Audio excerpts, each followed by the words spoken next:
Hello everyone. Thank you so much for the opportunity to present today. Very briefly about who I am. I'm Dr. Luana Parisi and I'm a senior lecturer at the University of East London. My presentation, as you can see here, is titled Beyond Symbolic Inclusion, an intersectional analysis of gender equity policies in STEM across UK and Nigerian universities. The image that you see here reflects the core idea really of the study, because while opportunities may appear equal, structural barriers often make access uneven. So gender equality in higher education, which is the target of the study, particularly in STEM, has received lately significant global attention. However, on the other side, much of this progress remains at the level of policy commitments rather than lived realities. So the study, therefore, examines not just how gender equity policies are written, but how they are actually structured and implemented across different institutional and socio-cultural contexts. To situate the study very briefly, globally, women remain significantly underrepresented in STEM fields. For example, in the UK, women make up only 14% of the construction workforce. And this inequality is even more pronounced in developing contexts like Nigeria, which is the partner institution of this project. So in Nigeria, for instance, women account for only about 15% of university professors, highlighting barriers to leadership progressions, of course. At the same time, frameworks such as the United Nations Sustainable Development Goals, like the number 5, have made gender equality a global priority. So while commitment is pretty strong, inequalities in participation and leadership still persist. And that's raising a key question here. How are these commitments actually translated into practice within universities? So the study addresses this question specifically by focusing on how gender equality policies are implemented within the framework of HE institutions in different contexts. It examines STEM institutions in the UK and Nigeria in particular, using an intersectional lens to understand the structural inequalities. So key objectives are to evaluate accountability mechanism together with assessing how intersectional factors are considered, but also comparing policy implementation across contexts and explore how symbolic commitments can become meaningful institutional change. So the focus again is not just policy statements, but how now they function in practical terms. And the literature shows that universities are positioned as key drivers of societal change, particularly under frameworks like the SDG number 5 that I mentioned above. However, underrepresentation remains significant, especially in certain areas of Africa, and in Nigeria, for instance, where women occupy far fewer senior academic roles. And these inequalities are shaped not only by numbers, of course, but by structural factors such as institutional biases, culture, and discrimination. So while policies exist, lived experiences remain unequal.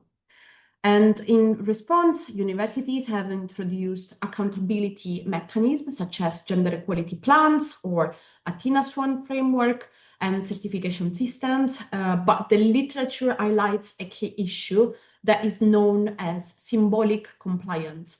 And this means that institutions meet formal requirements on paper, but without meaningful structural change in the lived realities. And this links to the distinction between formal equality, treating everyone the same, and substantive equality, so actively addressing inequalities. Most institutions still operate at the formal level, unfortunately, creating a gap between policy language and real outcomes. So looking deeper, several structural issues still persist. There is a clear, for instance, gender pay gap, with women in STEM earning significantly less than men, even in regulated systems like the UK. And leadership disparities also remain in place, with women underrepresented in senior roles. In Nigeria, these issues are compounded by weak data systems and limited enforcement. And another critical issue is gender-based violence, where reporting structures are often unclear or ineffective. And importantly, intersectionality is often missing from the data, meaning that policies fail to account for how gender interacts with race, class, and cultures, among the others. So equality cannot be reduced to representation alone. To address these gaps, this study adopts a qualitative comparative approach using qualitative document analysis, and it focuses on 7 universities across the 2 countries above mentioned, so UK on one side and Nigeria on the other side. The analysis draws on institutional documents such as policies, recruitment frameworks, and books, and these were examined across 6 main themes, including gender language, data transparency, number of different policies and leadership opportunities, for instance. And that's allowing for a structured comparison of how policies are implemented across the different contexts. So this is the framework that guided the analysis that you see here in this slide. And as you can see, it links 3 key components. So theoretical concepts like gender data and intersectionality, institutional documents, and resulting equity policies. So by applying these across both the UK and Nigeria, the study evaluates not just policy presence, but how policies are implemented and operationalized in practice. So to compare institutions, a scoring system has been put in place, giving 1 for full implementation, 0.5 for partial implementation, and 0 for absence. And the chart that you see in this slide visualizes these results. So we can clearly see structural differences. UK institutions, especially Salford University, for instance, show stronger implementation, particularly in data tracking and formal frameworks. In contrast, most Nigerian institutions show limited measurable implementation, especially in monitoring and transparency. So while commitment exists, implementation varies significantly. So these findings highlight a clear policy practice gap. Most institutions express commitment to equality, but lack structural systems, let's say, to support it. And the major issue is the lack of gender disaggregated data, which limits accountability inevitably. So context also matters because UK institutions are more regulated, for instance, and data-driven, while Nigerian institutions are shaped more by social, cultural, and religious factors. And across both contexts, key gaps still remain. So weak framework, limited intersectionalities, and in Nigeria, gendered student rules. So overall, gender equality remains largely symbolic.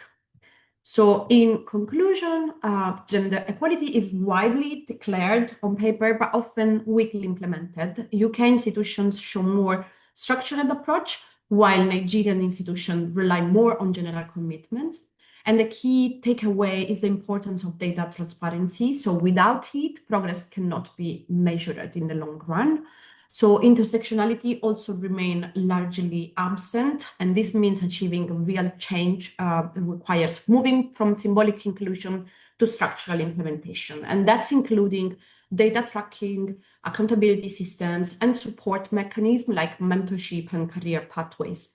In terms of limitations, the study is based on institutional documents, which may not fully reflect lived experiences, of course. The sample is also limited, and reliance on public data may overlook internal practices. But overall, meaningful gender equality requires context-specific, intersectional, and measurable implementation. So thank you very much for your attention. The study, as we said, highlights the gap between gender equality commitments and their actual implementation across institutional contexts. If you want to learn more, you can explore more via the project website that you can find at the QR code in this slide, or get in touch with either myself or the co-PI based in Nigeria, Dr. Bukola Adewal. And the project was funded, I forgot to mention at the beginning, by the British Council and led by myself as PI at the University of East London in the UK. So thank you so much, and I'm happy to take any questions you might have for me.